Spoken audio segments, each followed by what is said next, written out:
are rolling, mate. Oh, shit. I'm about to do the intro. Okay, hold on. All right. Oh, you don't want to? You can leave it during the whole potty, mate. Should I just leave it on? You can if you want. Yeah. Alex is going to do a TikTok live during the podcast. Yeah, I reckon we keep this in the intro here. Yeah. Just roll it in, Keelan. Yeah. We'll Do you like the game, mate? Yeah. He loves the game. Love the game. Love the hustle. Five fingers. There we go. That's right, mate. You're looking good, looking sharp. Ladies and gentlemen, welcome back. Episode 102 of the 9 to 5 Fitness Podcast. We've got a huge episode today, an even bigger guest. Gab, how are you? How did you sleep? Mate, sleep only 5 hours and 49 minutes, but I had positive anticipation because I knew I was going to spend all day today with my boyfriend, Alex Mendoza, aka Alex Trendoza. So I'm good. Slept mid. How are you, mate? How'd you sleep? I'm very well. I slept incredibly well. Got like 6 hours of restorative. But what I'm more interested in is how Alex slept. Mate, you're in Melbourne. How are you? How did you sleep? Yeah, slept really good. It's nice. You know, not 3 hours. Like last couple of months, I've been getting barely any sleep. So it's nice. Feel refreshed. Feel awake. Feel alive, man. Yeah. Feels good. Are there certain things you do to get better sleep? Oh, in your definitely life? could be better. Nothing, no structured regimens or anything like that. I just, try to pass out. I eat a lot of food. That helps. Do you try to go to bed and wake up relatively the same time, or are you pretty Oh, sporadic with that? definitely. Like I try to wake up every day, 5 a.m. in the morning. I try to go to sleep by 10:30, 11, something like that. Get 6 or 7 hours. Yeah. It's pretty good. Because that's like If the I huge can. indicator with these new Whoop bands we've got is like if you can get your sleep and wake up times Yeah. pretty similar each day, it's like your recovery improves. Yeah, Yeah. It's, what is it? tenfold. It's like the uniformity of sleep. Like you solve so many issues just by doing that. Gab was showing me that. I'm like, that's sick. Like I have a Fitbit. It's just, no, I don't feel like it's not as accurate or not as. The Whoop's pretty hectic. Yeah. Shout out to anyone that is on the group chat. You know, if you know, you know. The girls that know. Yeah. The girls that don't. Yeah, it's time to know. Good, mate. Now, episode 34 was the last time Alex was on the podcast. was a An early while back. adopter to the 9 to 5 Yeah, Fitness that was podcast. So crazy. thanks for trusting us with your No, time. You guys have done a phenomenal job growing the. Like you guys exploded. It's crazy. Yeah. It's really Thank good to you. see everybody kind of growing together. Yeah. Yeah, it's thanks, sick. mate. No, it's exciting. Well, as usual, like with every big episode we had back then, Gab, there'd be a huge muck up before the Yeah. episode. Oh, mate. Do you remember last time? Did we have to reschedule? I think We had did, to. we did. Yeah, We had to yeah, reschedule It yeah. was by so one bad. week. We had a Yeah. disaster. We Yeah. just saw you like popping off on social media. In fact, when we did that podcast, mate, you just hit 10K on Insta. Do you remember that? No, I don't. Well, I remember it. Wow, that's crazy. Numbers, man. Yeah, you were Yeah. on 10K. I think we were a bit above you. Still had you. Yeah, yeah. Now you've got us. I think Louis. No, Louis pumping it right now. Oh, Yeah. it's Going we're crazy. toe to toe. Yeah. Yeah, because if you guys don't know, followers mean everything, and Yep. Louis probably Yep. got like 2,000 more followers than Mendoza, So which he's means definitely he's a better Yeah, human. he's I'm better. Yeah. Yeah. I'm a better human. He's a yeah. bigger man. It's my whole personality. Yeah. at this He's way stage. more important. Yeah. We're completely kidding for those of you who can't read sarcasm. We're not that We're egotistical. gonna get cancelled. But yeah, what we did on that episode, so we were still in the very grim environment of that shoebox apartment, townhouse, whatever it You was. guys just moved in too, right? I Fairly feel like new? we'd been there for a few months. Yeah, a couple of Okay, months, yeah, but yeah, yeah. just, we were still figuring it out. And was it my fault or your fault, this one? I don't know. I think it was you. yours. You two, yeah, yeah, I think I it was was you. away. So I was I at went. farm. No, I went to get my vaccination. Sorry Yeah. for bringing that up. But when I went there and I got back, the whole downstairs was flooded because of the washing machine. Like one of the pipes had done the thing, you know, where instead of exploded. going into the sink, it's just gone onto the floor. No, what happened was we had this stupid sink set up where we'd go from the washing machine, which had like this exhaust pipe for the water, for the residual water in the washing machine, and it went into a sink. And you'd shit yourself or something, so we put a plug in the sink. Not actually, but we were soaking something in the sink. I just remember it was a mess. Yeah, It we were was like, oh my god, soaking in we the sink. can't- So Gab put a plug in the Yeah. sink, put a washing load on, took Yeah. off, and the sink obviously filled up and then overflowed. think- And it was like into the whole lounge room. So it was Oh, a mate. huge muck up. Yeah, yeah. Didn't we yeah. get like the leaf blower or some shit? Yeah, so I was at the farm. You called me and said, "Dad, come help." And I came in with a two-stroke leaf blower. Well, it's good to see that you guys don't have that problem anymore. Yeah, In the new touch place. wood. Yeah. Touch wood. So yeah, and we flooded that house twice. So Oh, twice. shout Wow. out. I'm Shout out glad to the we got our bond. landlord. Surprised we got our bond back. Yeah, that's crazy. Now, Alex, what's been happening with you, mate? Just give us a general Yeah. rundown of what's been going on. Well, just came back from America, so I was there for about a month. Went to Canada, Miami, and then LA. So that was a bit of a big trip. I actually came back like a week ago, and then now I'm here in Melbourne, just chilling out. Need a bit of a break. Yeah, like creating content is draining, man. It's a lot of work, and I don't think people realize that.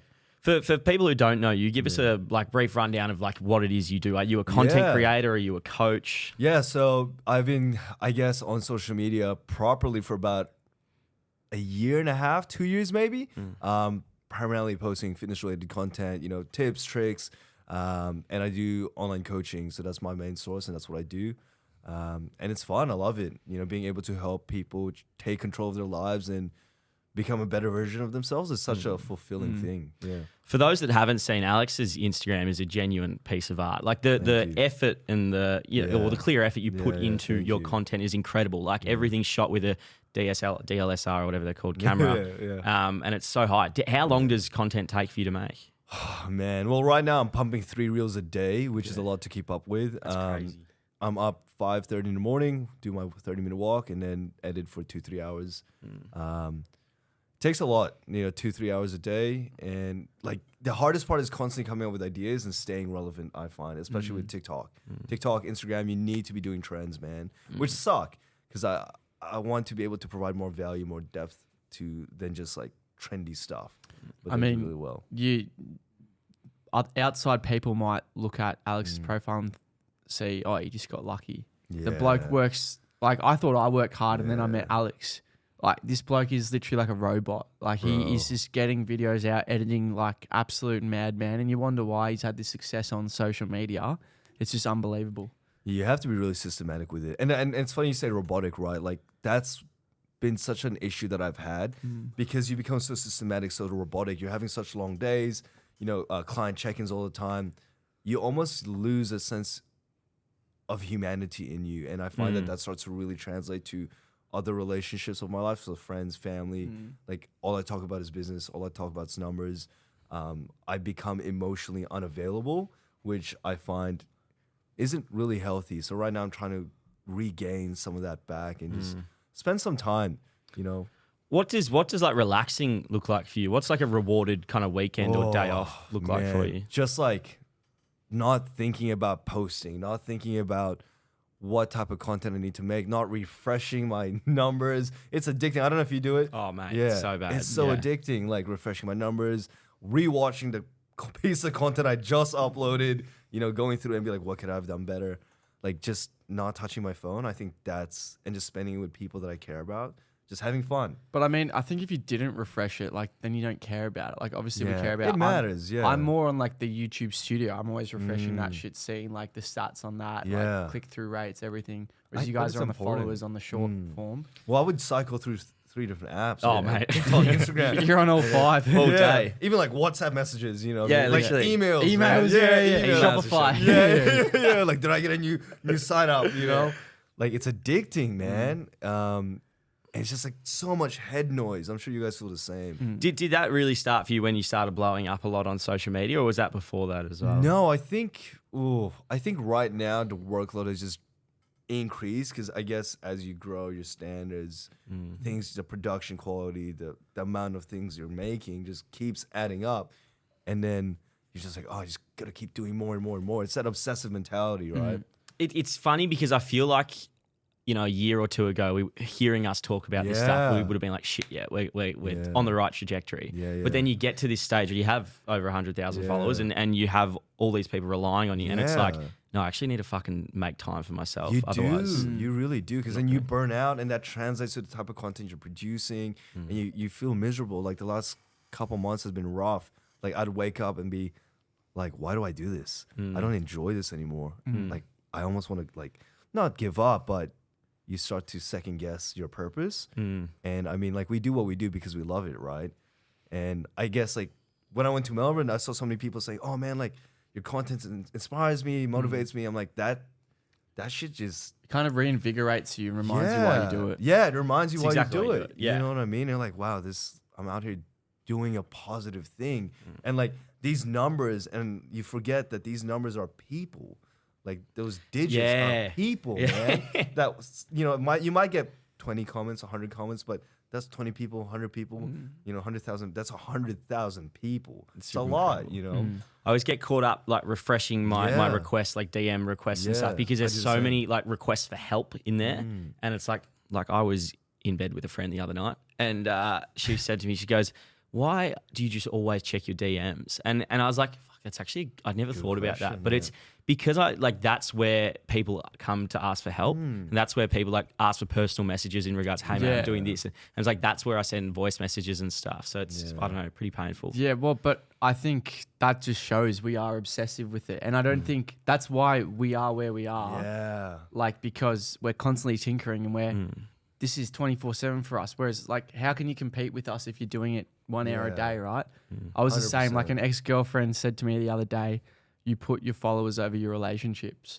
Like, I don't know. That's probably why I have one of the like best cult followings in the country, because I put them over everything. I agree. Yeah. Your following is insane. Yeah. Very culty. So I It's wouldn't nuts. claim that. Genuinely. Yeah. Like, it's nuts.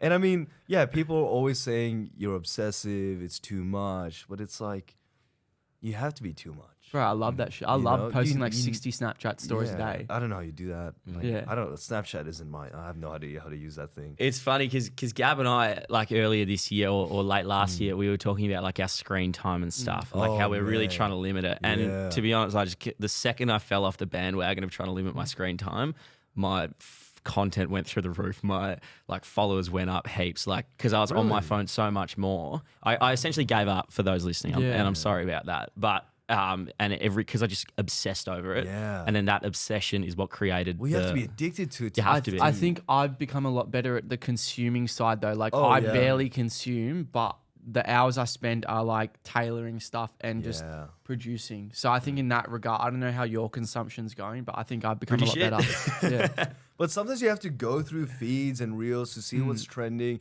and it inspires you to create content. Yeah, like if you're mindlessly consuming content, then I think that becomes a problem. But if you're consuming with intent, because that's how I produce a lot of the videos, and that does really well and goes viral. Is because I'll stitch something that's super trendy or something somewhat controversial, and they'll pop off. Yeah. You know. Do you approach content consumption with that kind of lens now, Louis? Like, do you Yeah, look I at do. something and you're like, oh, look at how that's created? Like, Yeah, absolutely. Nah, for sure. And even going back through old content of mine that's done well and trying to recreate it in a way that's different, but also with a similar kind of message, that's worked really well for me on Reels. Yeah. Yes, exactly right. Because what happens is so Instagram I find is always a little bit behind. So you go on Yeah. TikTok, you find something popping off, you put it on Instagram, and it blows up. dude. Exactly. or like YouTube Shorts even. Or YouTube Shorts. So YouTube is so random. Like I still don't understand how that works. But That's so true though. It's, and then there's like 2 months later, Facebook Reels. yeah. It's like the transmission's just hit. I need to get into Facebook Reels. Have you guys started? Nothing's really popped off on there. I don't think, I'm still but trying to figure out how that works. But yeah, that's how. Yeah. Let's get into the America chat. Gab's Yeah. been talking about this for the last year or so. You guys went to America together, and Yes. you know what's just- crazy? That was like the first time we met each other was at the Sydney airport. Yeah. We'd been in that many Discord calls and phone calls and DM things, but that was the first time I actually met you. It was crazy. Was at the airport, and I was stressing because I was like, "We're gonna miss a fucking flight, bro. yeah. Like, we need to get." And I was like, "Yeah, quick handshake. Let's go." Let's skedaddle. Yeah, no, it was crazy. And man, social media is so wild because all my friends are now just through like Instagram. Like you said that like a year ago, you're like, oh, that's so sad. Did you get many people? Like, I remember telling my mum and stuff, I'm going to America with some Yeah. boys and on Instagram. She's like, "What?" Yeah, like it's such a weird construct. Yeah. You know what I mean? Like the idea. It's like, yeah, I've already paid for the accommodation in LA. It was like $12,000. Yeah. It's like, what? No, they all transferred me straight away because like this is how we rode. Like, it's unheard of to them. That's so true. Yeah, the old generations just don't get it. Yeah. Like this is our job, and we're making more than like I don't know, can I swear? Yeah, Yeah, fucking like fuck uni degrees, bro. Yeah, You know what I literally, mean? mate. Fuck hex, man. You know what's crazy? Like I spent that much money in Yeah. America. Like you saw, I was not holding back. No, this guy was just like, but that was like the best sales Yeah. month ever because like when your content's Yeah. better, you're more creative and it's 100%. popping off. Yeah, 100%. Like every time I travel, you just blow Blow up. up, yeah. Because you might make a piece need of to content do with somebody or something might happen, and it just goes. And that viral. was like literally a trip of a lifetime, bro. crazy. Your perspective changes so much. Like before I was going to America, I say this all the time. I was making like what 10, 15K per month, and then I come back from America after hanging out with you, hearing how you delegate your tasks, organize your business, and then speaking to a few other influencers out there. Oh, I'm making 45 grand per month on affiliate marketing. I'm like, what? Like you can make that kind of money? Yeah. And then you come back, and you don't necessarily need to be taught anything, but knowing that it's possible. And then I came back, like made 40K. Like it was hard, but reaching new thresholds, you're like, whoa, like this is possible. And then you hang out with bigger people who's making like almost $500,000 like every month or every other month. You're like, yeah, what? It There's blows just your brain. levels to doesn't it? this. And we found that moving in with Tom, like all us three together, we just Yeah. are able to bounce off ideas off each other. Give Yeah. us a brief rundown of like America. Where did you go? Yeah. Like when did you go? So and our then we'll get into like the flight to stories. get there was pretty long. We stopped in Fiji for about 3 hours, had a coconut. Yeah. Then we went from Fiji to LA. How long was that? Like 16? I don't remember. Something like I was that. probably sleeping on your shoulder at some stage. Yeah, yeah, Imagine yeah. me and Alex shoulder to shoulder We're on a just like plane, this. like no shoulder room. Yeah. Just, the delts just absolutely pressed to each other. Yeah. I remember you'd be like, I'm not going in the middle. I'd be like, no, I'm not going in the middle because my legs are too big. Yeah. I think I ended up in the middle. And this bloke was like counting his calories on his freaking airplane food, bro. I was like, what are you doing, man? Yeah, I was literally scanning and like writing it down and stuff. And you know how you get two options on the airplane, like, oh, you either get fish, chicken, or the vegan one. He would be like consciously like get the leanest one possible. I eat even, it, brother. I even packed like, I brought meal prep. Everyone's always like, I can't bring Oh, my- food in the airplane. I always sneak food. He I had actually don't meal even prep sneak on it. the plane, Yeah, bro. bro. I traveled with cans of tuna. Yeah. Oh, I hate it. Disgusting. Yeah, I fucking hate Full the smell of festival. tuna, bro. Yeah, this guy whipped it out. I was like, bro, what is that? Where do we start with LA though? Because we were there for like 2 weeks almost. Yeah, about 2 weeks. Let's start with what was the first thing we did? I think zoo Oh, culture. bro, no, remember when we got off the plane and they're like, here's the keys. And we were once we landed in LA Yeah. and we lined up to get like the hire car that we paid way too much Oh for. yeah. And we got upgraded to like this brand new 7-seater yeah, Chevy. yeah. The Was Chevy. it a Chevy? It was a Chevy. yeah. Transverse. I don't know what No, it was a Transverse. Yeah. It was a And big I was car. jet lagged as fuck. They just give me the keys, Oh, and yeah. like his credit card wasn't working, so I had to put Yeah. it like $2,000 It was US such a dollars on mess. my credit card, and I was like, okay, you just give us the car, give us the keys. I'm jet lagged as fuck, and I'm like in this car. It's like Also, the other we're side driving. of the road. Driving on the other side of the road. No, yeah. dude, that was the trippiest thing Yeah. ever because they're like, Yeah. there's no like, oh, here's how you drive. They're just Yeah. like, here's the keys, bro. Go And on. All of these boys were like, I'm not driving, so I was like, okay, I'll Trying drive to stand then. up. You drove Gabatron. first, right? Yeah. Yeah, and almost killed us about twice because Yeah. the thing about America is when you're driving. So I think UK and Australia drive on the same side of the road. We drive on the left, right. So a left turn is like a small one, and when you do a right hand turn, it's a big one. What do we right? call them? We call them biggies and smalls. Yeah, All right? biggies and So if you do a smalls. biggie, it's actually a left hand turn, and you have to Yeah. go really big to get on the right hand side of the road. And the small one is actually a right. You just slip in, you do a smallie. And I fucked that up a few times and almost killed us twice. It was a good system though. Like it Yeah. worked. It worked for the most part. Also, roads in LA, right? Oh my These are the God. highways. The turn-offs are just, they're like spaghetti highways. Yeah. So like Google Maps would say, oh, in 70 feet, you got to veer. So it's not, you don't slip left, you slip right. Yeah. And it just Oh, pop up man. like 70 feet. Oh, fuck, we got to go Bro, across we were 8 lanes. literally, we'd be like, oh, have you seen The Simpsons? And- that was literally us. Yeah, and in LA, no one indicates. No one. No one obeys the speed limit. Yeah. Everyone's driving with their phones in their tax paid off G-Wagon like this, just going, beep, How fast were we going down? oh, Whenever I would drive, Gab would be like, dude, like slow down. no, so I'm pretty sure at some points we were doing 120 miles an hour on the freeway, and we were think getting more than that. No, we were getting overtaken just very easily. Oh yeah. Because everyone's just got like these Tesla Model Ys there Yeah. because the Tesla factory's there and they're all dirt cheap and they're going like 200 miles an hour on the highway. Yeah, It's We were crazy. going so slow, but there were nights where I would just gun it and Gab's like, You're done a shot, and I'm like baby. merging through Alex lanes. was like, I love that bitch, man. I'm just like, fucking choices. XXX playing. Oh, good. God.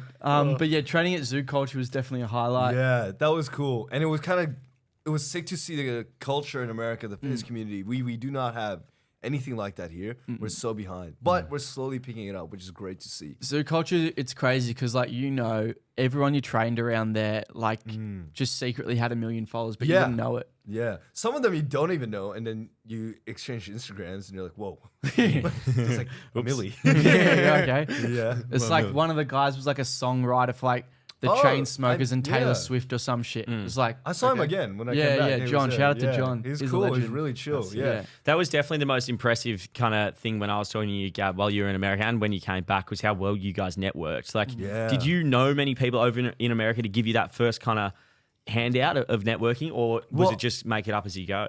We kind of just, well, to begin with, we kind of just made it up as we go. But I'm really good friends with Chess, bro.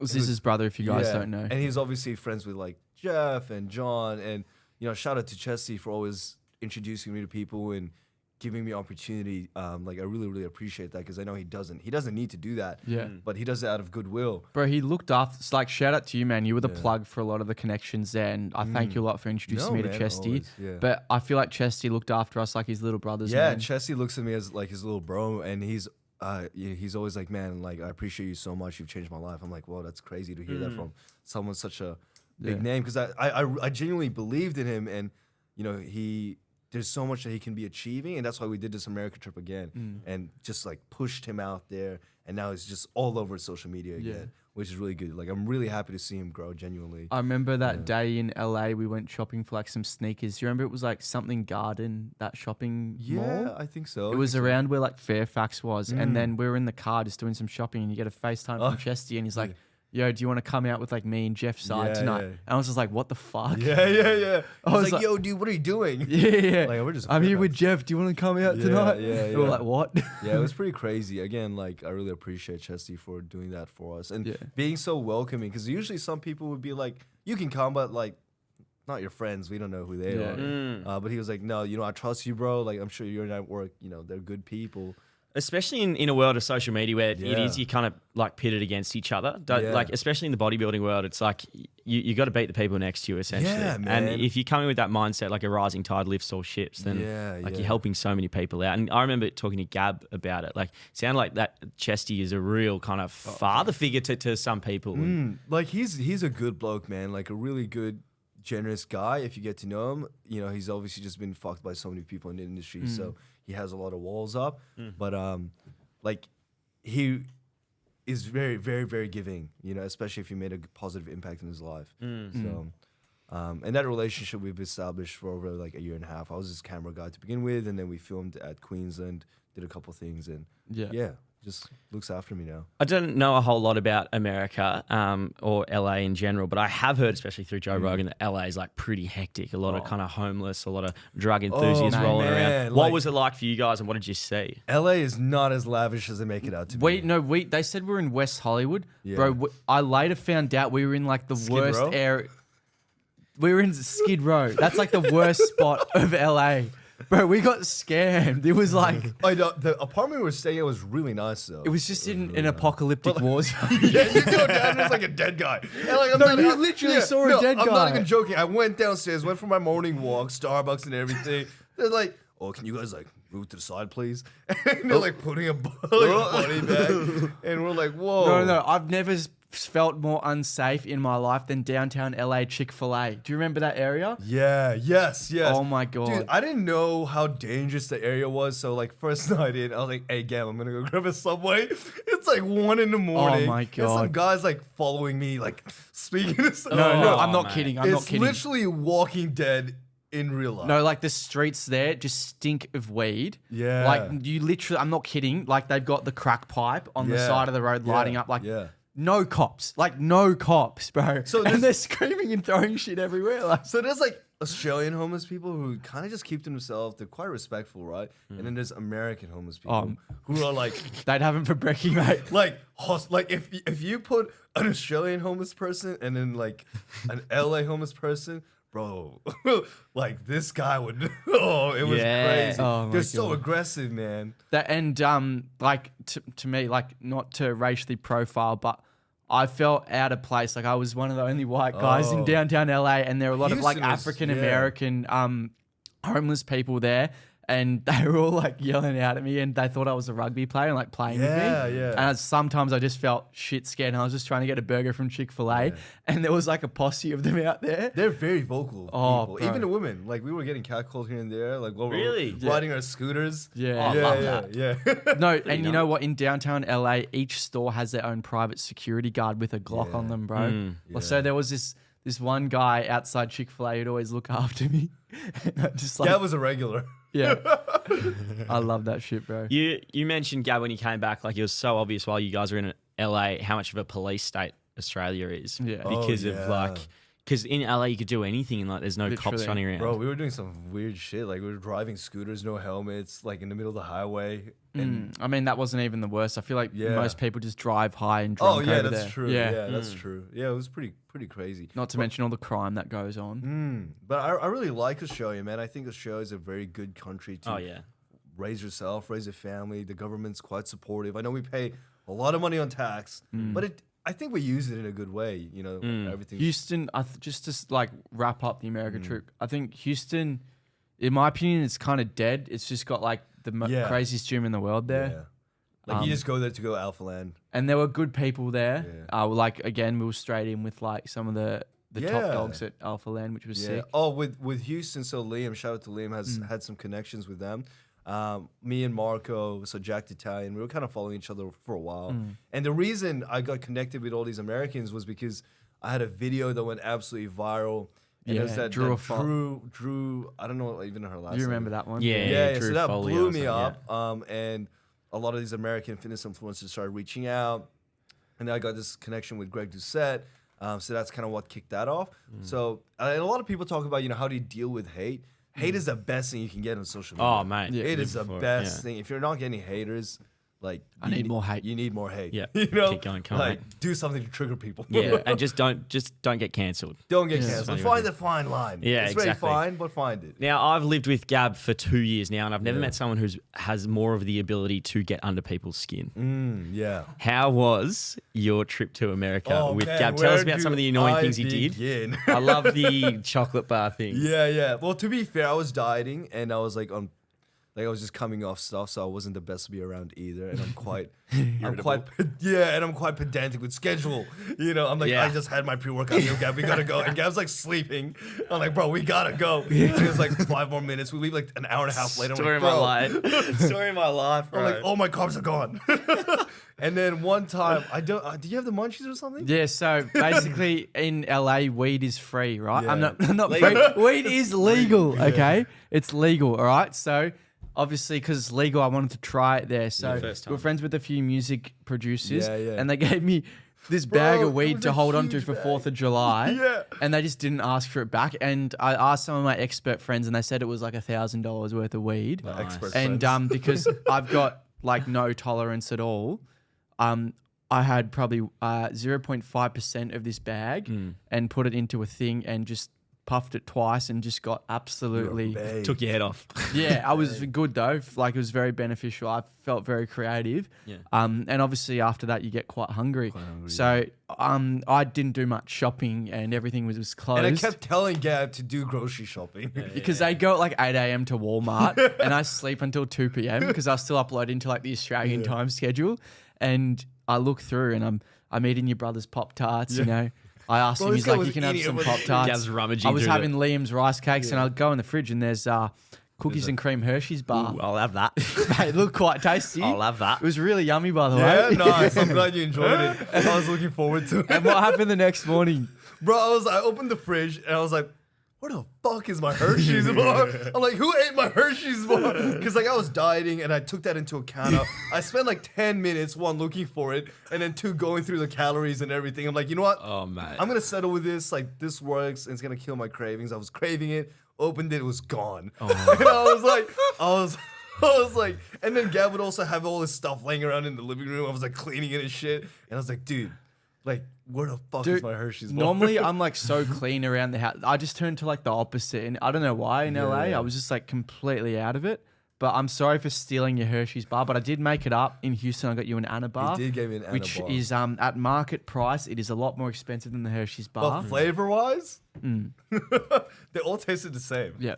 Exactly right. Well, America sounds incredible, and I'm glad you two went. It's beautiful, it and you've was been good. again since. Yeah. Gab, we got to keep a roof over our head. We do, though. mate. I'll keep this quick, guys. Thanks so much for buying up the Sigma singlet so quickly. It was absolutely incredible. I've never seen the Shopify do things like that. I think we had like 600 people on the website at one point in time. We had 200 singlets on there, and they sold out in 8 minutes, which is just Congratulations, guys. It's honestly insane, dude. So I'm wearing one of them here. You've got a set. You actually inspired me to create this product because I remember you in Houston. Yeah. You went to Kmart, just got a few, and they look sick on you. So I wanted to make like a real premium version. Yeah, because it was pretty cheap. Yeah, the quality was not the best. Yeah, so we essentially made a more premium version. They're super popular, and hopefully we do a restock soon. And if you guys keep asking like when is this and that dropping, I can't give you a date because I don't want to promise you like this date because things happens to delay. So all I can recommend is keep your eyes on our content because I'm saying Snapchat, YouTube, Instagram. Make sure you got notifications on everything because sometimes we leak when it's going to be, and you can be early on the website and make sure you don't miss out. Yeah, and they're nice too. They're very good quality. Yeah. Oh, they're so hot. And what code can they use, Louis? You can use code podcast, get 10% off, and we know that you bought it from because you listen to the podcast. Thank you. How good is that? Now, Alex, you've kind of blown up on Instagram and TikTok, and obviously it's been a lot of work. Yes. How long ago did it all come to fruition? Like, did you get the most of the followers? Oh man, it's crazy. The last 3 months on Instagram was unreal. I remember hitting 30K. I was like, yes. And then 2 weeks later, it just kept blowing up. So in 3 months, I probably gained 80,000. But your growth has been absolutely unreal on Instagram as well. Yeah, ridiculous. Yeah, How many followers are both of you on Instagram? 157. Yeah, I think I'm on 1,000 for me. 155. I think I just cracked. Yeah. So you've been working some hectic days, like what do you say, 5 a.m. through to 11 p.m. almost every day for the last couple of years, or last? No, I would just say 5 a.m. to 11, maybe the last 2-3 months. Okay, talk us through like the different pillars you have. So you got your content, obviously. You got coaching, photography still, or no? I completely cut photography out because coaching is doing really well. So what I'm doing right now is coaching coaches too, and helping people expand, help them create content, guide them through it, what equipment to get. They'll submit some pieces of material that we'll go through and review together. So I'm really enjoying that side of things because it kind of breaks my life apart a little bit because I love coaching, but sometimes it gets quite repetitive. You're coaching 60, 70 people, hundreds of checking calls. Bro, just congrats with your coaching. Thank you, man. That is like a business avenue that is gone crazy for you. So no credit to you. Well, it's stressful because it's like my main source of income. So I really do appreciate everybody that trusts me to guide them through it. And I always say, don't take my word for it. Go message one of my clients. They always have positive things to say. I always make sure that they have the best experience and that they're looked after because that's very important. But what was the original question? Well, just like the different pillars and kind of how your day looks and how long you've been doing that for. And we'll kind of get into like your motivation and then potentially the thoughts of burning out and so on. Yeah. So I would wake up usually 5 a.m. in the morning, do 30 minutes of walking. So that's around 3,000 steps. And then for about 3 hours, 2 hours, I would edit, pieces of content and then send that through my team who would upload it, distribute it, whatever. Send a series of tasks. And then from there, I would go to the gym, have my pre-workout meal at around 9:30, get to the gym around 10:30, train for 3 hours. I usually spend like 1.5 hours training, then the rest doing cardio, just kind of walking around, getting more steps. And then come home and then just keep working, have a meal every 2-3 hours, and then go to sleep. It's very regimented, hey? Yeah, that's just how it is every day. You said kind of before that, to this point now, you're almost knocking back work to spend more time and be less kind of burnt out. Have you found you've burnt out recently, and what have you done about that? Recently, most definitely. I think the last 2 or 3 months have been absolutely brutal. So Sydney's quite of a quiet place, and the only person I really hang out with is Michaela, my partner, who used to be just my best friend, right? So she traveled for about a month. So I have a problem of, I got nothing else to do. I may as well work. You know what I mean? So before, you know what I mean? Like, it's that addictive mentality. At least you guys have each other, right? Yeah. But in Sydney, like, all my other friends are about an hour and a half away. So when Michaela left, I was just kind of, okay, well, I went to the gym already. Let me just go do some more work. And it was just repetitive cycle. Plus, I was dieting, and I was just miserable. So waking up, I almost started to question, why do I do what I do? I'm supposed to love this, but I don't love it anymore. And I'm like, why do I didn't feel like waking up, which to me, like, I haven't felt that in a very long time. And I'm like, okay, something needs to change. I can't keep doing this. I want to be able to keep doing this for a long time because obviously this is, we want to be here for 5-10 years, a long game. A long game. It's not fast. You don't want to burn out and quit now, like when things are picking up. So I've decided maybe it's time to either reduce your workload just for a little bit, or even just take some time off. I was listening to a podcast called The Diary of a CEO, like incredible podcast. It was with Bear Grylls, and they were talking about how it got to the point for both of them where they were turning down $100,000 for a day's worth of work just to spend time with their family or just to spend time with their partner. What I'm doing now. And it's like $100,000 to sit on the couch with your partner all day. What are you doing? You going for the $100,000, or are you going to spend time with your partner? It's just like the levels you get to. There's definitely things where we've turned down like $3,000, for example, for like a TikTok or something because it's not worth it for us. But and like those are issues you want, but it's great problems to have. But then if you don't recognize that as an issue, you just get trapped into this. Because really, at the end of the day, we're, as human beings, what is our purpose? What are we trying to do? Like, you know, you want to make more money, get more followers, but like, at what cost will that take? Well, I'm pretty sure it's like a certain level of income. I think it's like $80,000. Yeah. Your happiness doesn't actually increase. Yeah. Like, is that per year? Something like that. Obviously, it's different for us because you run businesses and have different expenses. But it just what I've learned and what you've learned is money doesn't mean shit. Money doesn't mean shit. Money does not buy you happiness, and if you don't manage money correctly, it just makes you sad. I think it's like honestly. If you have no money, shit's really stressful, right? Yeah. But if you have enough money, then it's just like it doesn't exactly. It doesn't make life directly, better. It can either create more problems if you don't use it. So I think it comes down to how do you use that money that you're making. You know what I mean? I find that if you invest it into business, you can delegate more tasks. That way you're buying time back. But if you're like saving every dollar that you can and trying to do everything yourself, which is what I've done, you really burn out, you know? So that's where you really need to understand the issue and then implement a system to solve that issue. Just quickly, when you burn out, do you do anything specifically? Like, do you pull back, or is that what the process you're in right now? Right now, I guess I'm kind of just chilling out and just being present, enjoying the company, enjoying people, trying to rebuild my relationships with my friends, my family, because I kind of just disappeared. You know, when you're dieting, I was doing an aggressive cut, 1,500 calories. I was just in bed. I could not be in a room full of people because it just pissed me off.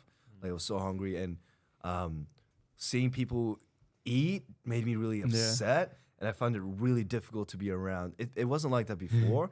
And then when I would eat a cake and someone would be like, oh, should you be eating that? Oh, bro, it pissed. Even for us, we hate that. Yeah, but it genuinely pissed me off because I already knew I was failing. And then someone reminded me, like, shut the fuck up. Like, mate. don't remind me. When we get it, like the one time in the month we go out for a drink, we know you don't drink alcohol, but you know, on occasion we will, and they'll go up to us, some girl who recognizes off TikTok, shout out to them, they go, oh, like not very good for you know, Instagram, macros, shut up, like seriously. I know it's not. I'm trying to enjoy it. Yeah. Literally. And it was during Christmas, all the food gatherings, you know. So I was like, dude, like I want to enjoy this moment.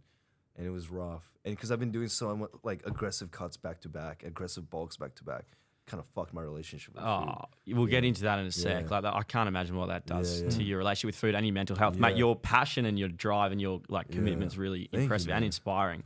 Yeah, we got to get into a product plug. We do, mate. Manscaped. I love Manscaped. I actually do. They're so good. What have I used recently? All of it. I'm using their soap in the shower. Yeah. Really good just for keeping clean. Yeah. You know? I feel like the soap's like a bit of, like the product you just pick up on your way through, add it to the cart, and it's something you should do. Like, because you're going to Manscaped, you're picking up a lawnmower 4.0, and then you're going, throw in some soap. Yeah. Throw in some ball deodorant. Oh, I've actually used the roll-on deodorant. Am I smelling all right? Yeah, you are. You smell real good. You smell great. Sweet. Yeah, the pheromones. Looking good too. Been working on it. Yeah, the big fella, exactly. But no, if you want to pick anything up from Manscaped, you can use code NTF, get 20% off and free shipping. Sweet. We also have Whoop, the big dogs. This has just become an absolute staple into our daily routine now. It's changed the my game, life. Mate. Changed the game. In terms of training, it's incredible. It's so accurate. Like, I'm sure your recovery after, you know, we went to Laneway Festival was just, mine was 48%. It picks it up automatically when you've had a few drinks. How crazy is that? Yeah. What was your recovery at? I actually didn't wear it after. Oh, that's fair. Yeah, this is the only time I've worn it in 3 weeks. Wow. It's just like the insights on it are absolutely incredible, especially the sleep stuff, the restorative sleep. Like picks up when you do cardio, for instance. You're about to get the boxes for footy, aren't you? Yeah, exactly. So they have specific boxes, like underpants. You can put them on and you put the Whoop in them or something. So you don't have to wear it like when you're playing footy, but it's still like connected to you. And like the insights I find is incredibly accurate. if you guys do want to join, it is quite a big investment into yourself. So we don't want to like pressure you into it, but it is probably one of the best investments you can make if you love data like that. I'm sure you'd 100%. Love something like that as well. I would love to. Get one, you can use either link in our bio from Louis and I. We have different ones. Whoever you like more, you can use it. You get it for slightly cheaper and it helps us out too. And if you do join, make sure you DM us or Snapchat reply to us, because we have a group chat for everyone that's signed up using our affiliate links. You can rank all the sleep scores, recovery, strain scores in there. Sick. And we've got a huge group chat, which we're all active in every day. So all the more reason to get involved. It's so important when it comes to growth, recovery, and just size. It's ideal. It's ridiculous. It's the perfect sponsor People for us. overlook it, man. Like, honestly. Exactly. I'm not even sponsored by them, but like, I'm like, this is sick. I want one. We're selling you well. like, you hearing this, legit. Boop? Like, data is so important. Exactly. Yeah, you'd love it. Data is hugely important. Now, Alex, you've like become, I think, a huge pillar in like Australian bodybuilding and stuff, and it's cool to see you blow up. Thank you. Bodybuilding in general, like I've found when I was kind of more into putting on size, it could be quite toxic and not ideal for my mental space. It's rough. How have you mentioned before that you like diet really hard, you know, bulking, cutting, like that stuff is brutal on your mental. How have you found that personally in body image stuff? Well, firstly, like I don't identify as a bodybuilder because I feel like it discredits people that compete. I feel like I'm not worthy almost. I bodybuild, you know, so I kind of live like one, but it's really rough. So the extreme diets of constantly force feeding yourself or, you know, force starving yourself. And I feel like not many people talk about this enough, and I think they really should, especially in the social media, you know, industry, in the fitness industry. Every time I talk to someone in person, they're like, oh man, I was going through the same thing. And, you know, you really, I guess, you mentioned earlier, you go out of calibration. Like, I don't know when I'm hungry. I don't know when I'm full. Sometimes, you know, you keep eating and you're like, it's just a bottomless pit, and then it'll just hit you later on. And you just have zero control. So just the extremes, and it becomes so emotionally exhausting because you just constantly going on this cycle of always eating too much or always not eating enough, and your energy levels being so low. So it's definitely not a healthy lifestyle. And with all my clients, knowing that I experience this, I never coach competitors, and I always make sure that they don't experience this. So that comes down to managing the protocols correctly. But for me, because all of a sudden I have to go to America, obviously I don't want to go there peak bulk. So I have like 8 weeks to get absolutely shredded, drop like 10 kilos. So I'm just like, put the fork down. You know what I mean? It's like, fuck, you're just starving yourself. And then you get to a certain body fat percentage where you drink too much water, you lose vascularity. You eat food too late, you're a little bit bloated. That's why, in regards to bodybuilding and diet stuff, like for actually looking at aesthetic, you're the number one guy I come to for advice. I remember even going for BTV, not doing anything extreme, but like just trying to lean up a little bit and optimize like sodium intakes and things like that. I spoke to you and you gave me like a little protocol of things to follow. Yeah, and I would say, look, Gab, you can do this, but this is the price that you're gonna have to pay. Or you can do this and you'll still look good, but you might not look as dry. And at the end of the day, how much does that matter if you lose 2 veins on your stomach? Yeah. You know what I mean? Yeah, literally. Because you become so obsessive with it, man. I would wake up every fucking morning. I'd look in the mirror. I'm like making sure I still look the same, but you can't stay dehydrated. No. You know what I it's mean? not healthy. You become obsessed with the look. And I always tell people, look, if you're going to diet down, you're going to look like this for maybe a little bit, but you got to get ready that this is not, you know, sustainable. So what are you doing to improve your relationship with food?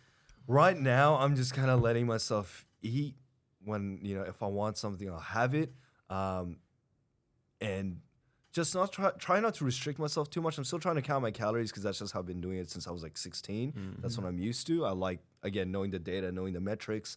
And also trying to really listen to my body when I'm like, okay, I'm full. You know, trying to understand where that line is again. Because when you're eating 4,500 calories, force feeding yourself, you lose that sense, you know what I mean? So just slowly trying to go back into routines, but having some time off. What was your favorite fast food in America?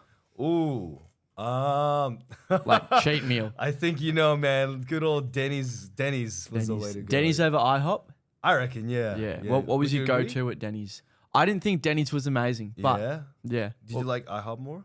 I never went to IHOP. Chick-fil-A was my favorite. Yeah, you love Chick-fil-A. Yeah. What was your go-to meal It was at Denny's? the egg, man. Like the egg and the pancakes. Louis, for you and for others who don't know what Denny's is, it's like an old school kind of diner, but it's a franchise. Yeah. And it's open 24/7. So we went there at like 5 a.m. after Project Z. I kept going there. The cool thing about America is that calories on every product, like Starbucks even. Yeah, like we went to In-N-Out Burger on like the first day we landed to LA, and like every single item on the menu. You know what's annoying about Australia is it's all in like kilojoules. Who tracks in kilojoules, bro? I don't know. Like What so, is it's that? bro, it's unusable. You have to divide by like 4.4. It's just like so It's like counterintuitive. just do calories, man. I know, and when you go to In-N-Out Burger, like any place in America, even like normal restaurants, right? They won't have the macros, but they'll have the calories. They'll have the calories, and if you've been tracking like a good amount of time, like you and I, you can kind of guess the macros. This will have a decent amount of protein in it, blah blah blah. But yeah, every single item on the menu has calories on it. Makes it so much easier to track. So Americans, I don't know why you're so obese. It should be a lot easier to be tracking. Yeah, Also, literally. man, on top of that, there's so many diet alternatives there. Like I was eating such low calorie foods, and it tasted amazing. There was so much variety. The sauces, the maple syrups. Like I was just like the bagels. It was great. Bro, You don't have that here. even like rice cakes. They had like salted caramel flavored rice cakes that you could. I stole them all off Liam. Liam had a joke. Gab keeps taxing my rice cakes. You can get like chocolate flavored rice cakes, and they're like elite. Like fill you up. Pretty good on calories. Yeah, Yeah. it was great. If you could go back to Alex when he was 16 before you started tracking calories and give one tip, what would it be in regards to preventing eating disorders and body dysmorphia in like the bodybuilding scene? Dude, that's a very, very difficult question. To be honest, I don't think tracking calories necessarily is an eating disorder. If anything, that's ordered eating because you know what you're putting in your body. You're able to optimize your training, your performance, your growth, your recovery, right? What I think becomes an eating disorder is when you start to have disordered eating habits. So, you know, when you start to like throw food up because you feel fat, or when you starve yourself because you don't want to look bloated. That's when it becomes disordered habits. But I think tracking your calories is super beneficial for everybody. So essentially, when there's a negative outcome that stems from the tracking, that's when you'd say it's disordered. And I think that's when you go to certain extremes and follow, protocols that repetitive protocols, because that becomes a normality. And once you open a certain door, it is very difficult to close it. I was like, one time I was like, you know what?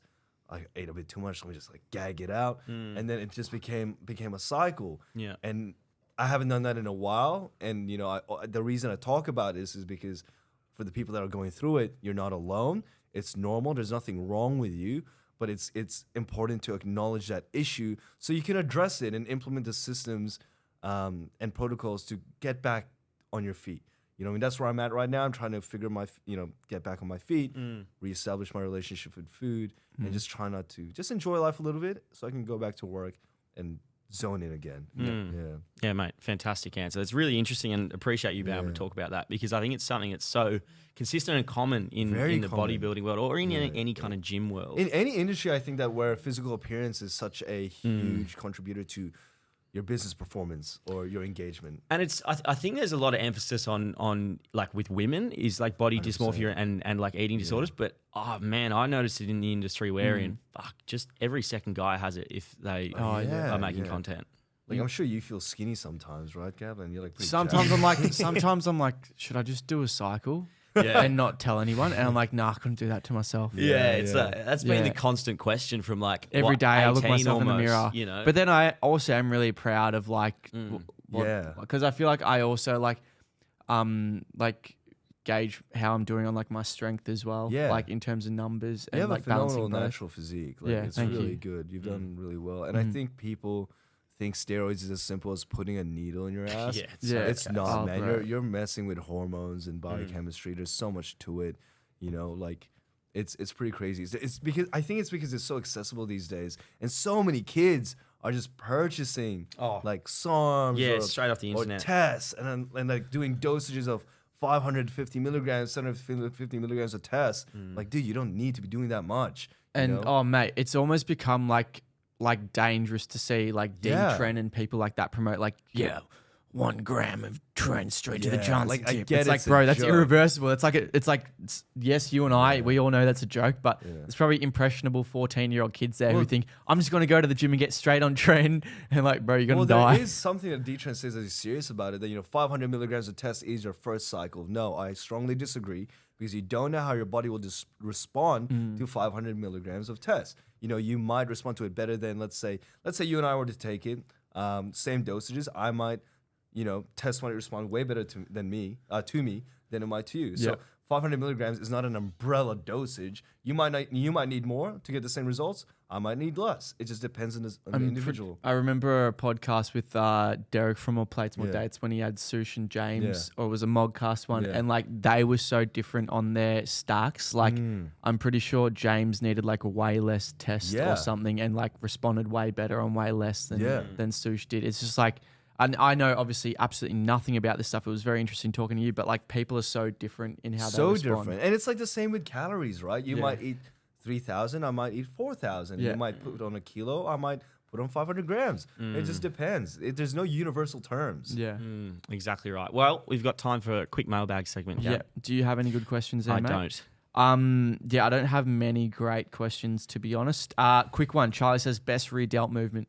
Best for a delt movement. I love reverse pec flies. It's just so simple to set up, and it's just What about the flies on cable machine?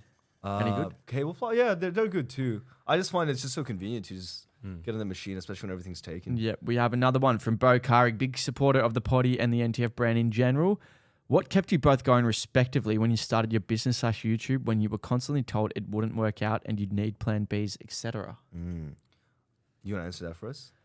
I guess just I have this mentality that like I wouldn't be able to sleep at night unless we made it happen. Like there's no way you and I were registering a business and not making it happen. Like I just wouldn't be able to look myself in the mirror and say I'm going to raise a family one day and say I gave up on it. Yeah. That's sad. Literally. That's That's like pathetic. literally why we did it. Yeah. Like, you need to understand that you can't fail if you don't quit. Yeah. Like, I've posted my first YouTube video probably 10 years ago, and only now it's picked up. I wasn't consistent with it, but I've been wanting to do it for ages, right? So just stay consistent and just fuck what people think. Yeah, if you have like a video, I'm sure we're all the same. If you have a video that doesn't pop off, what are you going to do? Sit there and cry and be like, my video didn't. You go, all right, well, how do I fix it for the next one to make sure the next one's better? And if that one doesn't go up, you just keep bloody putting in the effort. You don't give up. Have some accountability is the big one, isn't it? And often it's like, it's your fault. It's no one else's fault. Yeah, take responsibility for all outcomes of your life. Like the reason things happen is because of your doing, Exactly right. Stop being a little bitch. Exactly. And we'll finish on that. Alex, thanks so much for coming in, mate. This is a really fun podcast. I learned a whole lot, and thanks for being so open and vulnerable. Thank you, man. No, thanks for having me. It was good to Thanks for see you coming on, guys. mate. No, thank you, man. Thank you. It's good to see you again, Gav. Sweet. Sweet. Thanks, everyone, for listening. We'll see you next week. Enjoy.